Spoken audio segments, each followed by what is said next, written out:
चलो अब उठ भी जाओ, अपनी खूबसूरत आंखों से मेरी तरफ देखो। चाहो तो मुझ पर चिल्लाओ, गुस्सा करो, डांटो, लेकिन बस मेरी आंखों में झांकने के लिए अपनी आंखें खोल लो। जो भी कहो मैं सुनूंगी। मैं अपनी जिंदगी तुम्हारे हुक्म पे वक्फ कर दूंगी। बस अब अपनी आंखें खोल दो।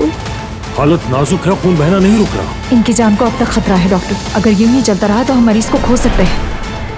सिस्टर ये बताएं मेरे भाई कैसे हैं? ये बरहान साहब की चीजें हैं।